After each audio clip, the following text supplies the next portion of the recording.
Day of Srinivasa Ramanujan, and I was just in another conference. I just was there. Professor Bushbant is speaking there, and so we are really lucky to have all these people today on this particular day. And KSOM is celebrating this day.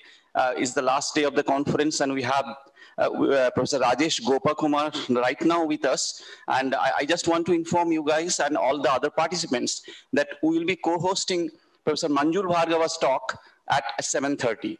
So don't miss that one out. And you can find the link and the QR code on our webpage.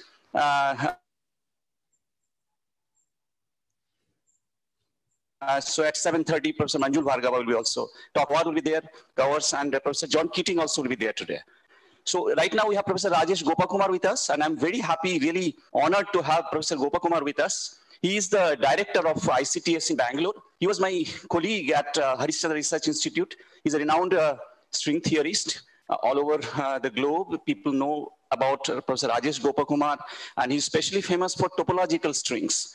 Let me list again, he's a very, very decorated scientist. And just list a couple of you for these young students who are here.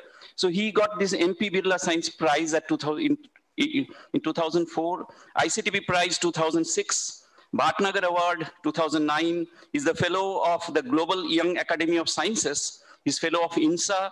He's fellow of IAS, and he won TWAS Prize in 2013 in physics. So we are really happy to have Rajesh here, Professor Rajesh Gopakumar. Thank you very much, Kalyan. It's a pleasure to be at KSOM, even if virtually, and to talk to so many students. So let me share my screen first.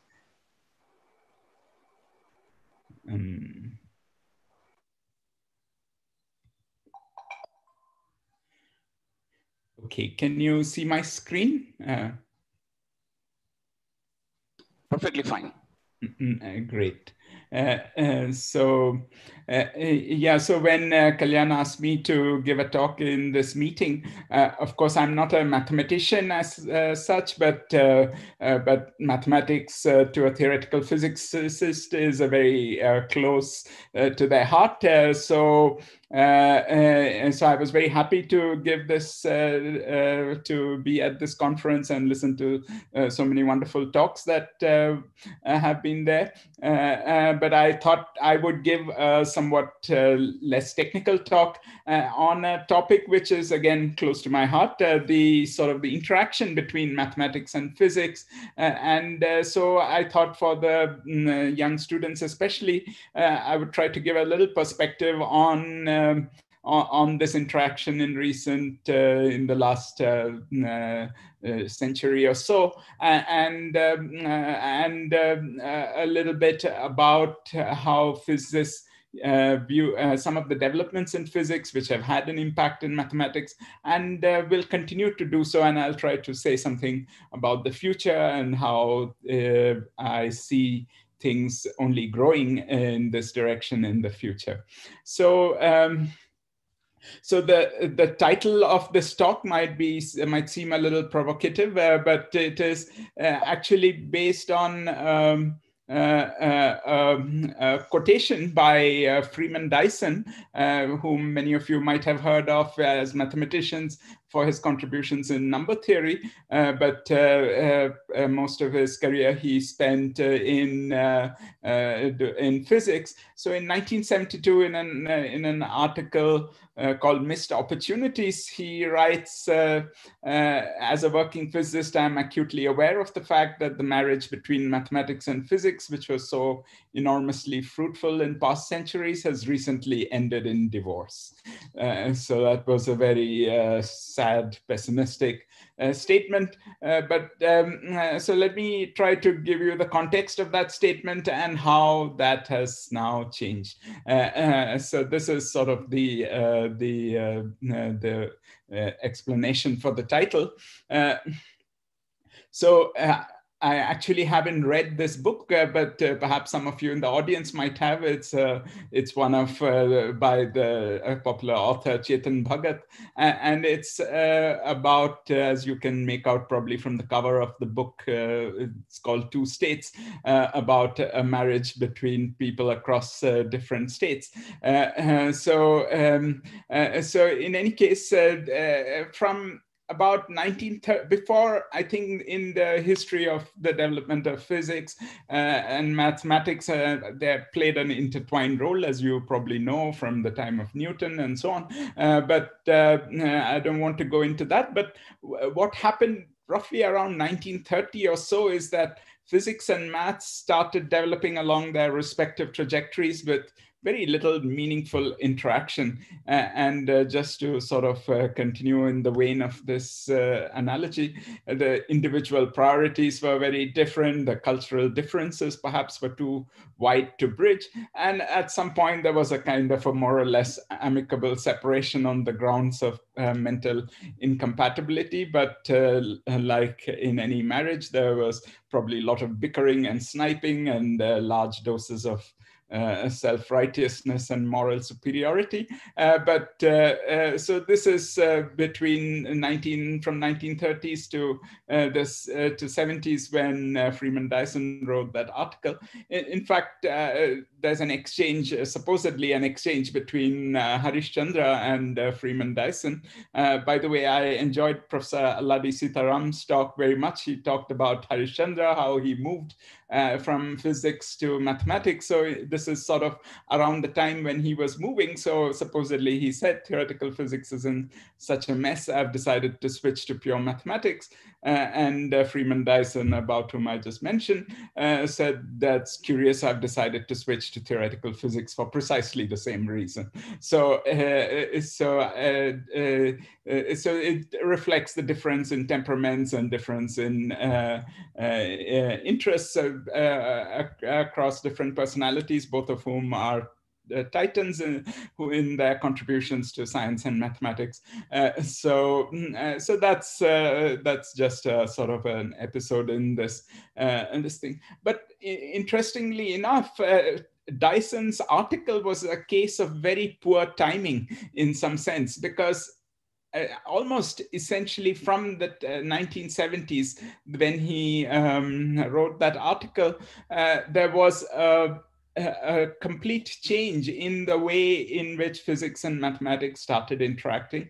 And this accelerated in the 80s and 90s. And now there seems to be, once again, a great engagement between the two subjects. You see this in the fact that several areas of mathematics have not only been motivated by questions from physics, but also have adapted approaches and tools from theoretical physicists. And conversely, many sophisticated mathematical ideas and tools which are now being employed and even developed by theoretical physicists, and not just in areas like string theory, but also in topics like condensed matter physics, which might seem at first sight to be very far from the kind of mathematical from mathematics. But so I'll try to sketch how this came about from the point of view of a physicist, which a theoretical physicist, which perhaps you may not be aware of the development, the broad developments in theoretical physics, which sort of brought this about, and how it is playing out and what it holds out for the future. So this is what I will try to do in this talk. So the first thing perhaps students like you should realize is that there are, I mean, you may not be familiar with physics in any very deep way, but you should be aware that there are two major pillars or two major frameworks on which much of 20th century theoretical physics has stood on. So if you want to just think of it at this very big picture level, then it's these two frameworks that have really kind of powered most of the developments in physics. And these are what is called general relativity, or the general theory of relativity, GTR sometimes, and quantum field theory, or QFT for short. And I will say more words about these. But what is general relativity? It is the framework which allows us to describe the cosmos and its evolution at the very largest scales. So it has given us an extremely successful theory, which holds at the level of the observable cosmos, which is about 1 million times the size of the Milky Way. But it's a classical framework, meaning it is not a quantum theory. It is built on classical deterministic equations, partial differential equations. But it is extremely successful in the domain where it is applied, namely at the largest scales. On the other hand, quantum field theory is a framework which captures the physics at the very smallest length scales that we can probe, and that from the atomic scale onwards is necessarily described by a quantum theory. And it's sort of a culmination of the quantum wave particle duality that maybe you might have heard of. So quantum field theory is the framework that puts together the waves and the particle nature of physical objects on the same footing, in some sense, unifies the wave particle picture. So let me say a little bit more about each of these. Firstly, about general relativity. General relativity is essentially was born from Einstein's equations, which these are, as a physical theory, it's a very an archetype of mathematical beauty and physical intuition, which is validated by nature. So it's a extremely it's a very canonical sort of a case to admire where the two subjects really come together. And this is in terms of, so what Einstein did physically was he essentially geometrized the force of gravity and made space-time become dynamical, and encoded in what is called a metric, which Riemannian metric, which measures distances, curvatures on a Riemannian manifold. And the Einstein equations are equations for this metric, and it's given in terms of the curvature. So don't worry about the details of the symbols here if you're not familiar with them. So this is something called the Ricci curvature, which is built out of two derivatives of the Riemannian metric. And this is a scalar that's obtained by taking an appropriate combination of these curvature tensor. So these are tensors of rank 2. That's what the mu indices and physicists like to use the index notation. And this represents the rank 2 tensors, symmetric tensors. And on this side is something which is the physics aspect. So the left-hand side is purely geometry. It is in terms of the curvatures of this metric, and Einstein's equation relates the geometry to the physics, and the physics is captured in something called the energy momentum tensor, which, as the name suggests, captures the amount of energy or mass that is there, which is responsible ultimately for gravitation. So, the Einstein equations are essentially what this, and the study of these equations gave rise to some mathematical problems, and especially nonlinear hyperbolic PDEs, and this was developed. So these were written down in 1915, and they were explored, I think, by a certain number of mathematicians from the purely partial differential equation point of view.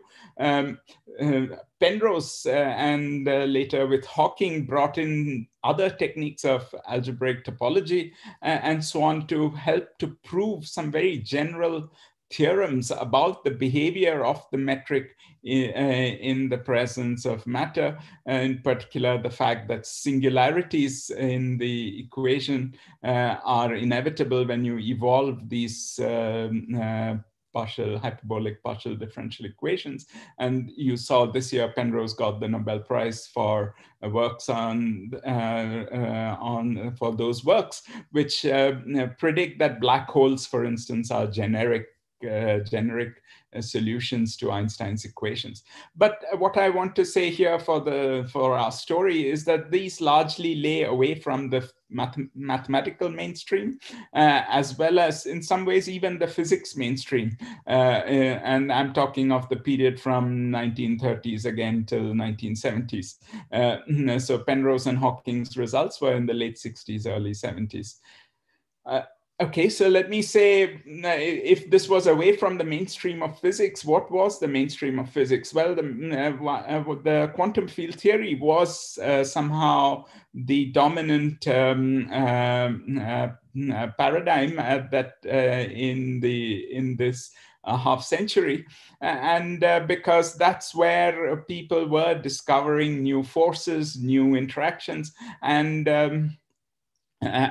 developing, and the development of this framework, unlike Einstein's theory, happened in a sort of in a gradual and in a phased way. First, so what is quantum field theory? Well, it is again, I can't go into it in detail, but it originates in a quantum version of Maxwell's theory of electrodynamics. And this was indeed the first example of a quantum field theory, which gave rise to this theory called quantum electrodynamics, or QED. And later the same framework described the weak and nuclear force as well. So this was studied in the 1930s and so on. It was studied in what is called a perturbation expansion. Namely, you have a theory, Maxwell's theory is a theory where the electromagnetic field interacts with charged particles like electrons and protons and so on. But the strength of this interaction is proportional to the electric charge, and you can write it in some dimensionless units in terms of the fundamental constants of nature, Planck's constant and the speed of light. And in those dimensionless units, it's just a pure number, which is approximately 1/137. But the important point for us is that this is in some sense much less than 1. And therefore, people could study the interactions in a perturbation around the non-interacting theory in powers of these so-called coupling constant or interaction strength. Sometimes it's called the fine structure constant.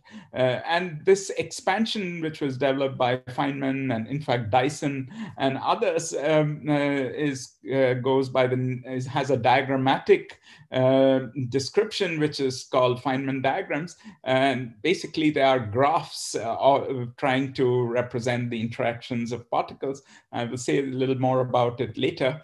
But this whole framework had many physical problems. There were divergences, and these were only gradually understood. So this whole framework was probably too mathematically crude and at some stage conceptually very obscure for mathematicians, and therefore it was perhaps rightfully ignored by mathematicians for many decades. But this started changing, like I said, in the mid-70s, when, just after around the time when Freeman Dyson wrote that article.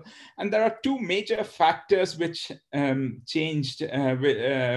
The first was quantum field theory finally was, so to say, understood in a more conceptual way. And this, again, is due to very deep insights into what quantum field theory is, due to Ken Wilson, who understood this idea of renormalization, which puts off many people, but he understood what it really meant in a more conceptual framework.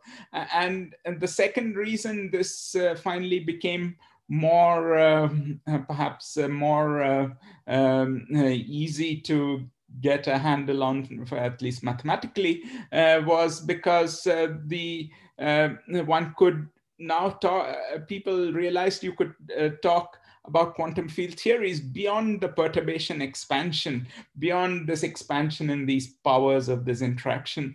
And that could be done using an object which is still not mathematically 100% well defined, but it's something called the Feynman path integral, which is a infinite dimensional integral or a functional integral where you integrate over large function spaces of these fields in the quantum field theory. They're not the fields of mathematics, not the groups, rings fields. These are fields in the sense of the electric field or the magnetic field and so on, or the gravitational field that we just talked about, the metric field for Einstein's theory. And you integrate over in some you integrate over the space of these functions, weighted with some measure which is called the Feynman measure, which is very physically very something very appealing. It just has the Planck's constant and something called the action functional, which captures all the information about the theory. So this is a functional whose extrema give rise to the classical equations of motion. So the Euler-Lagrange variation of this functional, it's those extrema give rise to the classical equations of motion. So this so quantum field theories became a lot better defined. The second reason why, in a sense, mathematics started coming more in contact with physics, and probably the more important reason, is that a certain class of quantum field theories, namely what are called quantum gauge theories or Yang-Mills theories, started taking center stage. And these Yang-Mills theories are in some sense a non-abelian generalization of the Maxwell theory that for electromagnetism that I just mentioned. So the Maxwell theory can be viewed as the simplest case of a Yang-Mills theory, where there is which is based on a group, a Lie group. The Maxwell theory is based on a Lie group, which is U1, the abelian group U1, whereas the generalizations are based on UN or SUN, the special unitary group of n by n matrices. The n equal to 1 case is the trivial abelian Maxwell theory, but you can define Yang-Mills theories, which are non-abelian generalizations of Maxwell's theories, and they are based on a functional, this action functional that I wrote down earlier, which is again very simple to write down. It involves the curvature of the field strength. So those of you who have taken a course in geometry might recognize that if you have a connection, the curvature associated to the connection, a connection on a bundle, a principal bundle or a vector bundle, the curvature associated takes this form. So that's what physicists call the field strength. And the electric field and magnetic field are examples of that, but this is a more general non-abelian generalization. This is the so-called wedge, this is the wedge product, and this is the Hodge dual of this. This is a two-form field strength. And this is the functional, which is just, so these are Lie algebra valued two forms, and you take the trace and you weight it with something which is the generalization of the fine structure constant that I mentioned. It's called the Yang-Mills coupling in general. And this is sort of the standard notation for it, but you should just think of it as a generalization of the alpha that I wrote earlier, which had, you recall, a E square. And so this can be thought of as the strength of interactions of this Yang-Mills theory. And this generalization is physically relevant because it describes the weak interactions, which actually together with the electromagnetic interactions are kind of unified into a single Yang-Mills theory. And similarly, the strong interactions inside the nucleus are also described by Yang-Mills theory. So Yang-Mills theories, in some sense, seem to be picked out by nature, and in fact, they are the basis of what is currently the most successful theory of particle physics, the so-called standard model of particle physics. So the reason this Yang-Mills theory helped to build connections with mathematics was that these are mathematically very rich theories, even at the classical level. So when I say classical, what I mean is you consider the extrema of this functional, like I said, which you can write down as a partial differential equation in terms of a nonlinear partial differential equation in terms of this connection A. So as I said, the way mathematically you would think of this is the Yang-Mills theory is as a vector bundle or a gauge connection over the space-time with a structure group which is non-abelian, which you can take to be SUN or any other Lie group. Sometimes physicists call this the gauge group. So because of this mathematical structure of the Yang-Mills theory, the topology and the geometry of vector bundles very naturally entered into classifying configurations and understanding some of the non-trivial solutions of the Yang-Mills equations. So as a result, physicists had to start learning about the topology and geometry of Yang-Mills theories.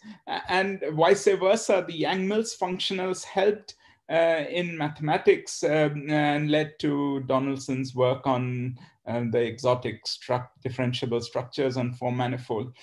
So this was all purely at the classical level, but at the quantum level, the Yang-Mills theory was even richer. And this was, in some sense, it helped in the connection with mathematics that this could be distilled mathematically into what I call topological quantum field theories. That's what the T stands for, topological, which are kind of mathematical distillation, like I said, of the quantum Yang-Mills theory, but which reduces it in some sense to finite dimensional integrals, so that you do not have these infinite dimensional functional integrals, which mathematicians feel very uncomfortable with.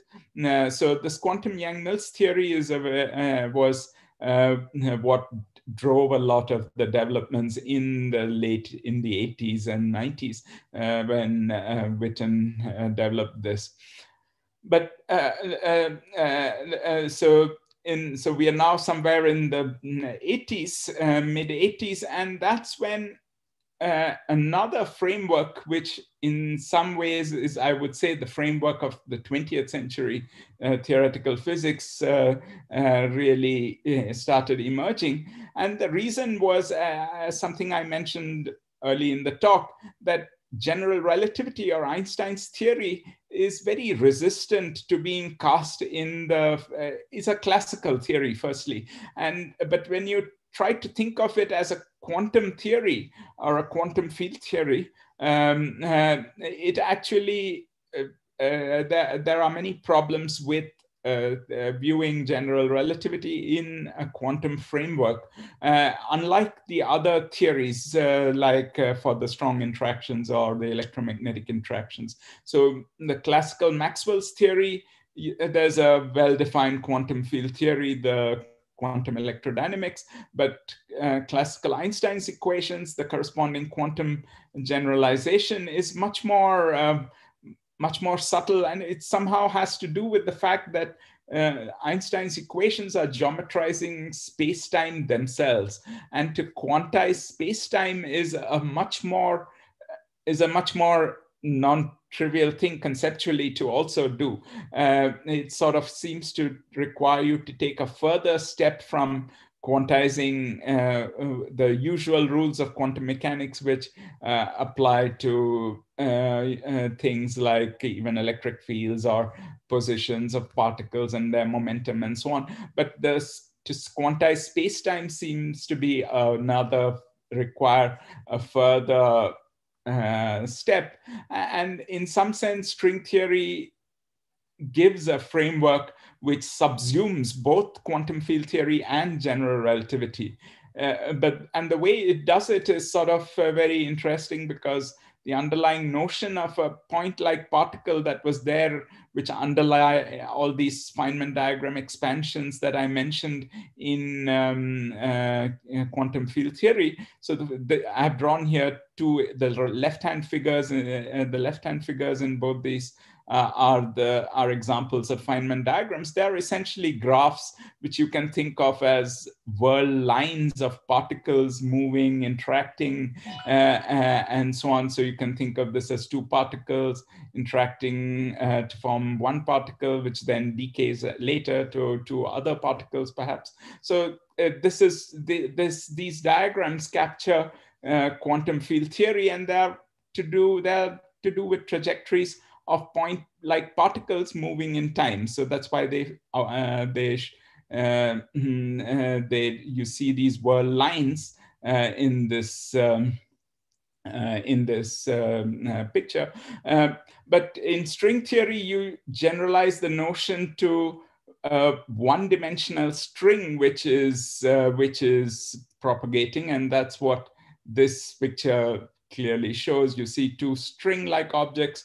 They can merge and then later decay into two other strings, etc. So, and similarly, this is an example which also can be viewed that way. The mathematical thing maybe for you to take away is that these Feynman diagrams now become Riemann surfaces. I mean, they actually become two-dimensional surfaces, and it turns out that they very naturally have a complex structure, and can be viewed as Riemann surfaces. So the Feynman diagrams in a perturbation expansion of string theory look like Riemann surfaces. So that's the main thing I just want you to take away. And sort of the way to think of it geometrically is that string theory can be viewed as a theory of maps from these Riemann surfaces or world sheets to a space-time, which would be a different manifold, this is you can see the world sheet is in some ways embedded in the space-time over here, and the quantities that physicists naturally compute to the so-called physical observables involve a sum over all inequivalent Riemann surfaces, or mathematically as an integral over the moduli space of Riemann surfaces of fixed genus and a number of punctures. And this gives a generalized notion of geometry. So because now it's not point-like particles which are moving on this manifold, it's sort of the string which is wrapping the manifold in different ways. So it gives a generalized notion of geometry based on how extended objects really see a manifold, as opposed to a point-like way of probing the manifold, which is how we normally think of geometry, if you think about it. And this generalized notion of geometry leads to very surprising equivalences, which have been now studied mathematically. And as an example is mirror symmetry, which relates topologically inequivalent manifolds, which naively you would normally you think of the topological structure of a manifold as the most rigid structure, and you do not see how objects with different topology can be equivalent. But string theory gives ways in which, in this generalized notion of geometry, there are surprising equivalents like mirror symmetry, which relate topologically inequivalent manifolds. And that comes with new notions like quantum cohomology, which generalizes the classical cohomology. So this was one of the ways in which string theory started suggesting new ways of, or new thinking in mathematics itself. one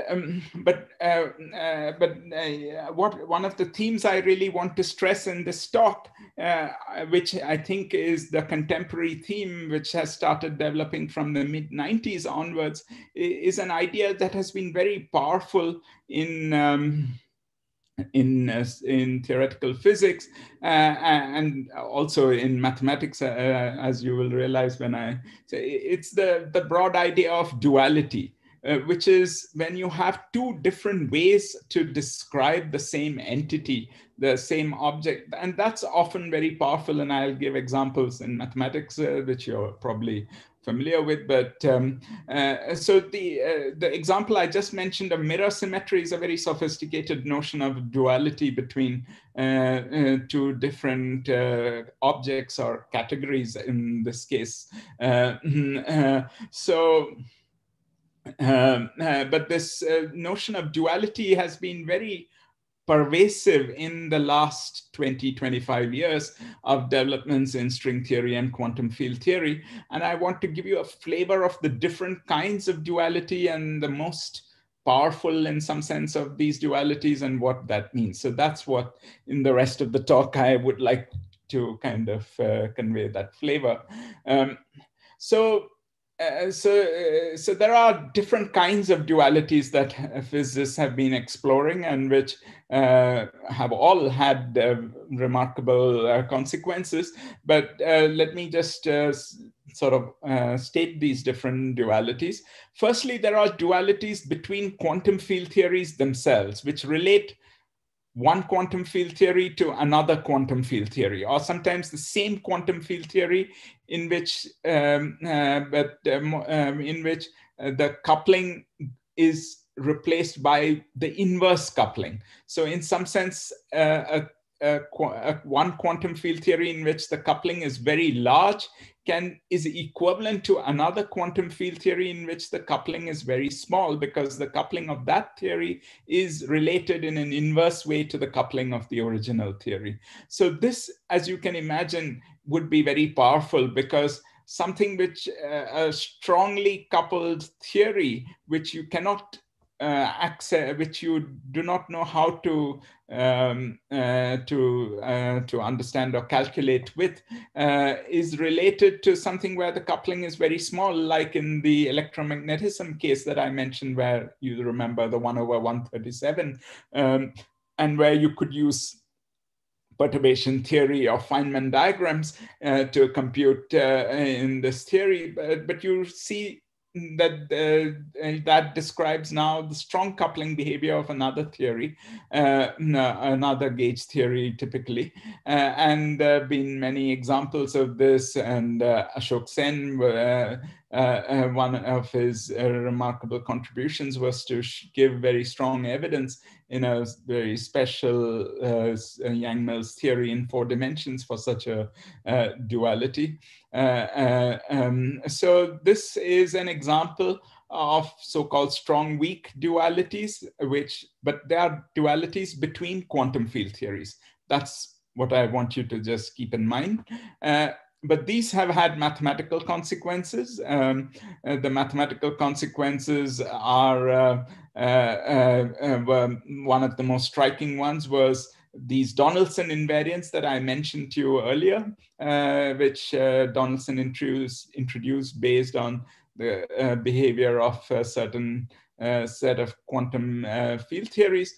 They could be related through this duality. The fact that the corresponding physical theories had a duality led to a simpler description of these invariants in terms of actually, in this case, an abelian or a U1 Maxwell-like theory, which is much easier. And this led to an alternative set of invariants, the so-called Seiberg-Witten invariants, and created a mini revolution in that subject of geometry, because all these Donaldson invariants, now you had a completely new and very remarkably simple perspective on this, which immediately led to the resolution of several conjectures that were there in this theory of Donaldson invariants. So that's about the dualities in quantum field theories. shortly after these dualities in the mid-90s, the people also discovered various strong, weak dualities amongst string theories themselves, which related one string theory at weak coupling to a string theory at strong coupling, or vice versa. And this also led to a new mathematical, this had many important physical consequences, but also led to, in mathematics, completely new reformulations of various enumerative invariants that people had studied in symplectic geometry, the so-called Gromov-Witten invariants, the physics led you to describe a completely new, and in fact, in terms of a new set of integer invariants in this particular case. So this is again to tell you that to kind of drive home the message that whenever these physics dualities have been discovered, they've always had significant mathematical ramifications. And this is one of the reasons why this interaction has been very fruitful. But so I mentioned dualities between quantum field theories, between string theories, but the most unexpected of these happened in the 1990s, which was a duality which related quantum field theories and string theory. And at first sight, this seems very surprising because I told you that string theory is a framework that subsumes quantum field theory and incorporates general relativity. But this duality is consistent with that statement in a rather remarkable way. And this duality, which has in some sense been the engine of theoretical physics in the last 2 decades or so, since it was proposed by Maldacena in 1997, is called the ADS-CFT correspondence sometimes. So maybe you might have heard this term. It's sometimes also called gauge-string duality because it relates gauge theories to string theories, or quantum field theories to string theories, as I said. So what it does is, you can view it in many ways, and I'll try to dwell on this particular set of dualities a little more. One way to view it is as a proposal for quantum gravity in a very large class of spacetimes, what physicists call anti-de Sitter spacetimes, which are essentially hyperbolic spacetimes. Oops, this picture you might recognize as sort of Escher's picture of the hyperbolic plane. But physicists think of space-time, so you have space and time, so you have a sort of a hyperbolic Lorentzian manifold, and that's what is called an anti-de Sitter space-time. It has constant negative curvature. And the claim was that string theory or quantum gravity in this space-time is equivalent to a Yang-Mills theory, a quantum Yang-Mills theory on the boundary of this space-time. So I've drawn, for instance, in this picture, because of the limitations of pictures, this is a 3-dimensional space-time. You have the 2-dimensional spatial section, and then there's a vertical time direction. So you can think of this as a solid cylinder, the geometry of a solid cylinder. And the string theory in this 3-dimensional space-time is equivalent by this statement to a Yang-Mills theory or a quantum field theory on the boundary of this space-time, which is the boundary of the cylinder. So you should think of this actually as an infinite cylinder. And so there's the boundary is the 2-dimensional surface of that cylinder.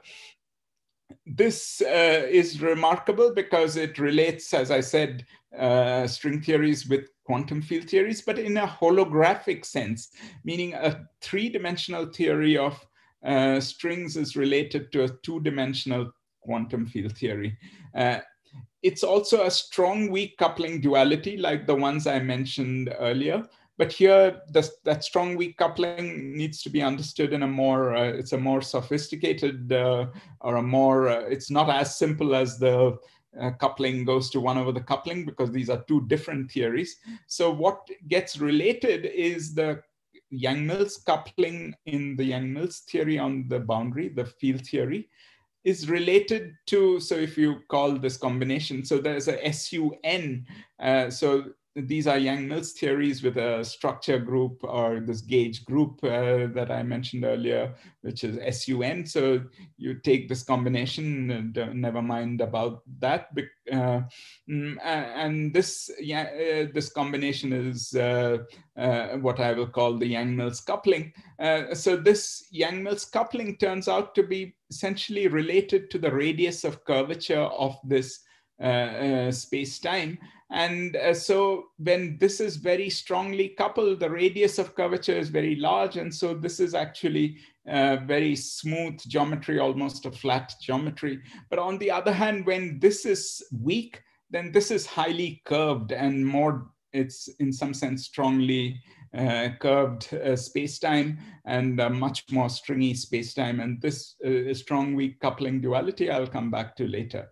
But more generally, what the remarkable thing is, it relates questions in quantum field theory to questions in quantum gravity through a very non-trivial holographic correspondence, which a dictionary which relates quantities in this two-dimensional boundary theory to the three-dimensional interior theory. And this surprising thing has been why this duality has, its consequences are still unfolding even after 20 plus years.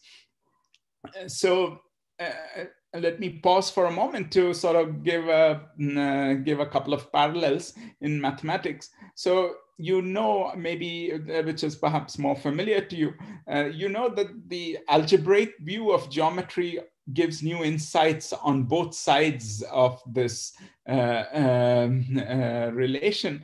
If you view a Riemann surface as an algebraic curve, then you can use, on the one hand, you can use some of the tools of geometry to try to understand finite algebraic fields, and vice versa. Think of some of the algebraic tools that you have, you can apply to say new things from which are difficult to normally see from the geometric point of view.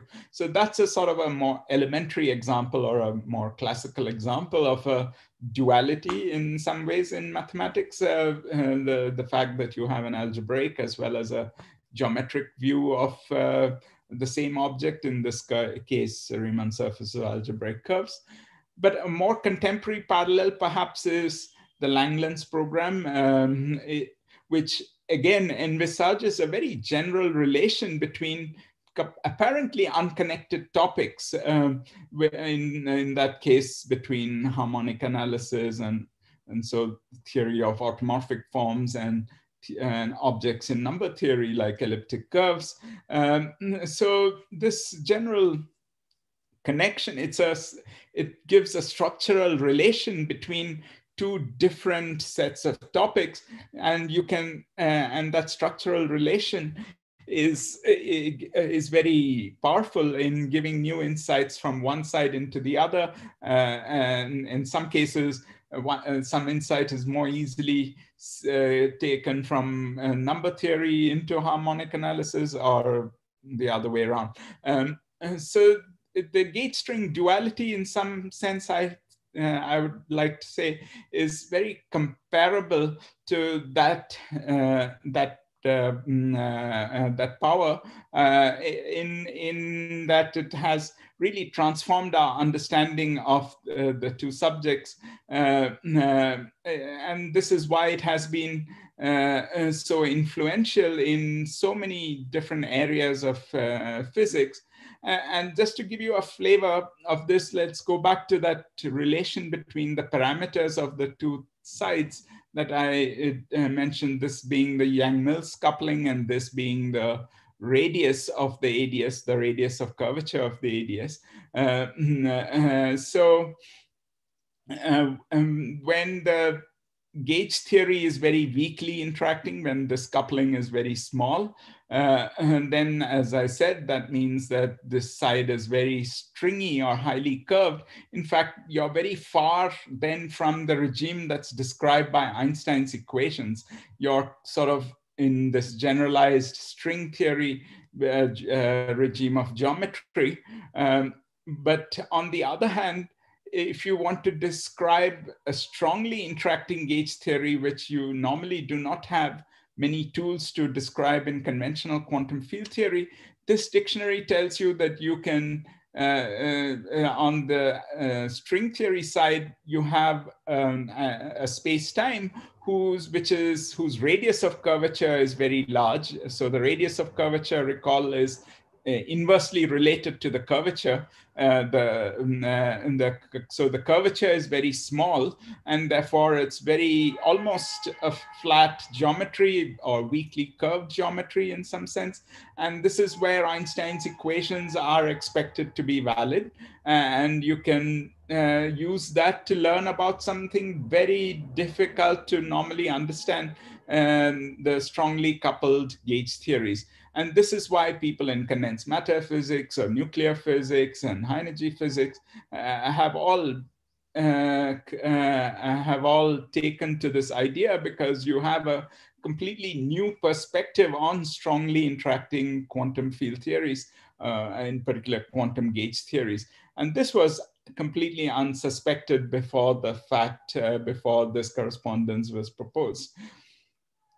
And in some sense, I would like to say that this demonstrates the power of this framework, this string theory framework, which makes true statements in the mathematical sense. So in a mathematical sense, it is falsifiable, even if experimentally we are still far away from the regimes where we can directly probe these theories. But it has already made several true, novel, falsifiable state predictions about these two foundational frameworks, namely quantum field theory and general relativity, which predated it, which predates string theory by half a century or so. And so the fact that these have not been falsified, I mean, that people have continued to check this, and there's by now in these 25 years, numbers of non-trivial checks of this correspondence. That shows, in a sense, the power of string theory, that you can make these completely unexpected statements relating these two sides, and this continues to hold. To give an example of a mathematical consequence of this, I want to go back to a particular Yang-Mills theory, which perhaps some of you may have heard of. It was very famous quantum field theory called the Chern-Simons theory, and again with a gauge group SUN. This is the gauge theory which Witten realized in the late 80s, captures topological and knot invariance, and this is the work for which he was the first physicist to get the Fields Medal. So this work was based on a quantum field theory which is not the Yang-Mills. I mean, it's not it doesn't have the Yang-Mills functional. So it has an action which is essentially this so-called Chern-Simons functional. Those of you who know some geometry would recognize this as the Chern-Simons 3 form, which is available for a 3-manifold. And this Chern-Simons 3 form is the functional that appears in this quantum field theory. And Witten was able to give a complete description of this quantum field theory and relate it to this Jones polynomials and so on, and other 3-manifold invariants. So the ADS-CFT correspondence suggests that in the large N limit of this theory is very interesting. And so if you actually take this large N limit with the parameters, with this parameter lambda playing the role of the coupling that I had earlier, keeping that fixed, you see that it is actually dual to a string theory, but now a topological string theory on a so-called Calabi-Yau spacetime, a very special, simple Calabi-Yau spacetime. And this is an example, a very simple example of a gauge string duality in the context of topological theories. But it relates 3-manifold invariants, namely these not invariants in 3 dimensions, to something completely different. which are these enumerative invariants or Gromov-Witten invariants that I talked about earlier, which are typically defined on 6-dimensional Calabi-Yau's like this conifold geometry. So it gives you already a very surprising connection between two apparently disjoint mathematical areas, and you realize that they are kind of they have to be structurally connected. And I think this is something that we had proposed with Kuman Wafa more than 20 years ago, and it's only recently, I think, for instance, last year there was a paper by mathematicians Vivek Shende and Tobias Ekholm, which tried to show structurally what is responsible for this to happen, in some ways transferring the physical intuition to mathematics. So one of the consequences is that it reveals very unexpected integrality properties and knot invariance and so on, which is again something that came as a surprise to people in the knot theory community. So it's an example of how even a very simple version of this gauge string duality can be very powerful mathematically. So I don't have very much time, but I'll just maybe say a few words very quickly about a broad approach to try to derive this correspondence in a mathematically more precise way, and in fact expand the scope of these ADS-CFT correspondence from beyond the individual examples that were proposed by Maldacen and afterwards by many others, to sort of understand why there is this connection. Because as I said, it's completely unsuspected and so far seems very mysterious and miraculous. So there's a mathematically precise way to state this, which I don't have the time to explain in detail.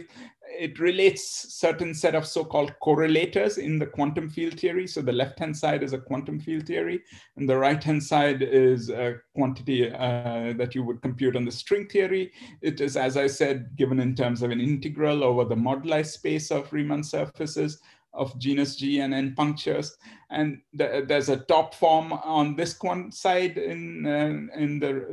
which is, so this side is the string theory calculation you would do, this side is the quantum field theory calculation you would do, and the claim is this miraculous equality, which would be true for as you vary. I mean, I'm not explaining all the parameters that you see on this side and that side, but as you vary this, the two sides are supposed to be equivalent for all little n, all g, and so on. So it's a very powerful statement. And this, to prove the equality of this side is a very well-posed mathematical problem, because the left-hand side is defined in terms of a sum over Feynman integrals, at least when you start with the weak coupling on the Yang-Mills theory side. It's diagrammatically given by various ribbon graphs and so on. That's what these Feynman integrals are. And the right-hand side is some top form on the moduli space of Riemann surfaces. Again, another mathematically well-defined quantity. But why these two should be these two sets of quantities should be the same is what is miraculous or surprising. And so a program that I have been developing for 15 years or so is to try to reorganize the sum over the Feynman diagrams into a sum over these world sheets, which associates to each Feynman diagram a very specific Riemann surface. So the Feynman diagram, or more precisely a ribbon graphs that the Feynman diagrams are in these large N theories, can be kind of glued to form Riemann surfaces. And there's a mathematically precise way to do this, which I think in the lack of time, I will sort of skip, but it involves starting with the graphs that are there in defining the original Feynman diagram, going through procedure of gluing various homotopically equivalent edges together, and going to what is called the skeleton graph. And then you associate to these different topologies of these skeleton graphs a certain cell decomposition of the moduli space, the stringy moduli space of genus G and punctures. And this cell decomposition arises from a mathematically very nice object called the Streble differentials, which are quadratic differentials that exist on Riemann's surface. These quadratic differentials have only double poles and they have real residues. And furthermore, between zeros of these the integrals of this, the square root of this differential between any two zeros is always a real number, which can be chosen to be positive. And this defines these Streble differentials, and these lengths parameterize the moduli space of Riemann surfaces. And the nice thing is that these the Streble differential sort of foliates the Riemann surface into these trajectories, which and gives rise to sort of these critical graphs that turn out to be dual to the Feynman graphs. So there's actually, again, I haven't really explained this to you, and I can if there's interest later, but the point is there is this construction of the Streble differential gives you a canonical way to associate Riemann surfaces with the Feynman graphs through this notion of this Streble graph, or the critical graph of the associated Streble differential. And this is something that recently we have shown how, as a proof of concept, how this program can actually be carried through for a particular case of the ADS-CFT correspondence, which involves one of the simplest cases, the three-dimensional ADS, or hyperbolic three space, and a two-dimensional CFT. This case is analytically tractable and it's very explicit. You can go from the quantum field theory to the string theory, realizing the Streble picture. You can go the other way around, starting from the world sheet string theory, and reproduce the results of those CFT. In some way, it gives the first derivation of a non-trivial example of the ADS-CFT correspondence. So this gives you a lot of hope that this general program can actually work in trying to relate quantum field theories, and in particular, the holy grail is to consider Yang-Mills theory in 4 dimensions and find its string dual. And this is where this program is currently leading to.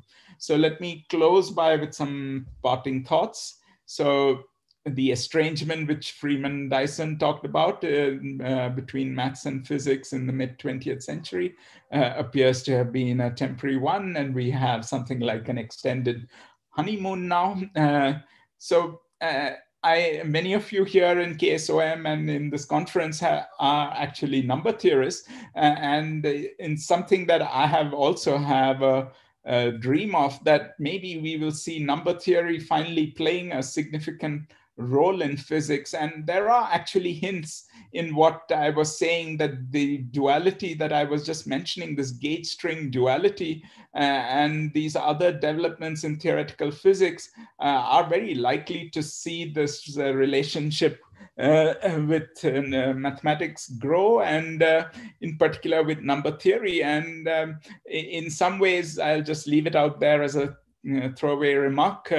Perhaps some of you are familiar with this last program of Grothendieck to relate using this dessin d'enfant, or children's drawings, with belly maps, and therefore understand the structure of the absolute Galois group. So in some ways, you can think of gauge string duality, a very simple version that I proposed of the gauge string duality sort of realizes this connection.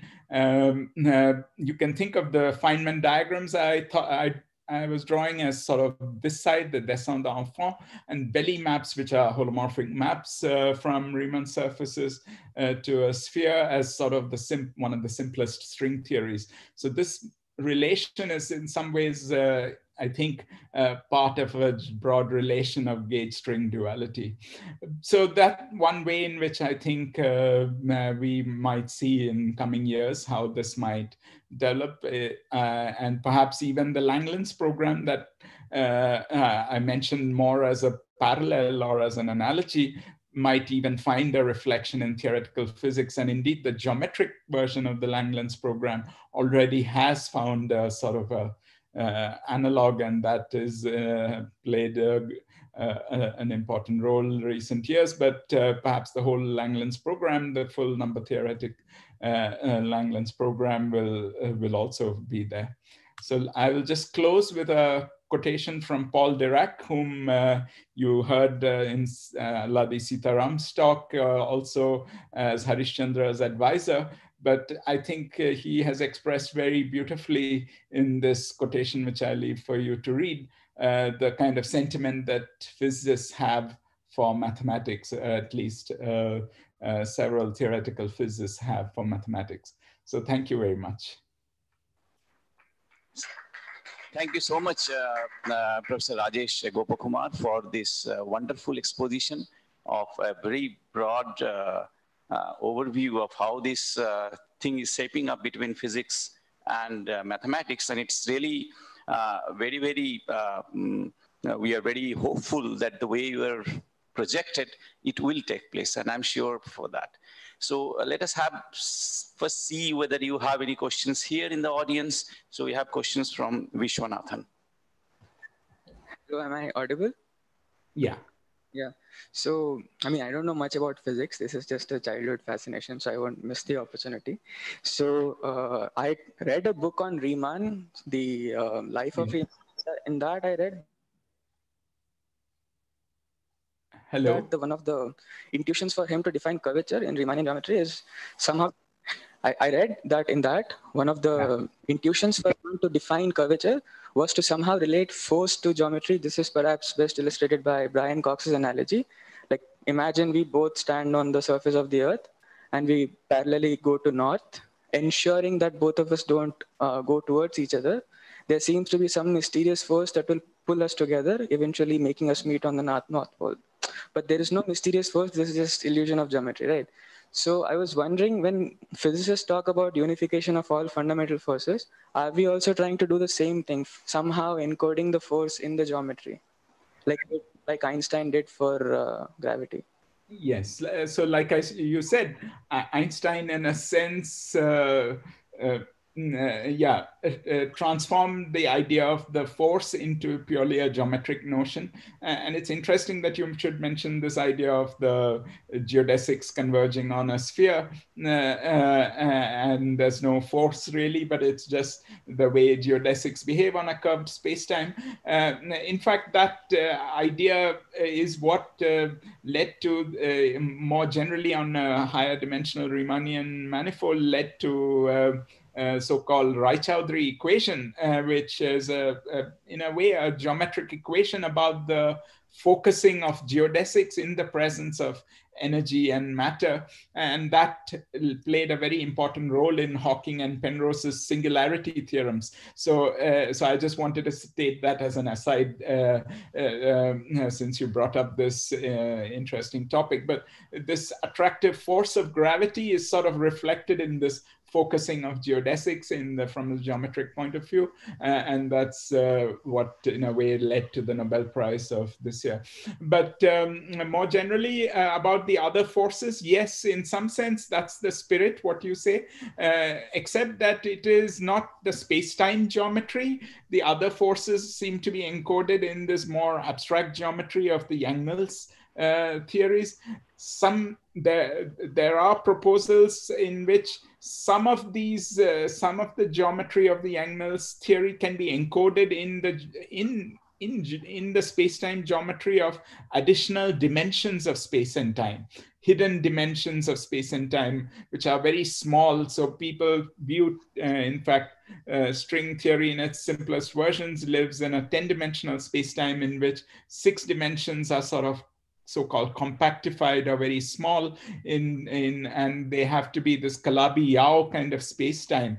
And this Calabi-Yau space-time, its geometry, its topology play a role in determining what the forces are from our four-dimensional point of view.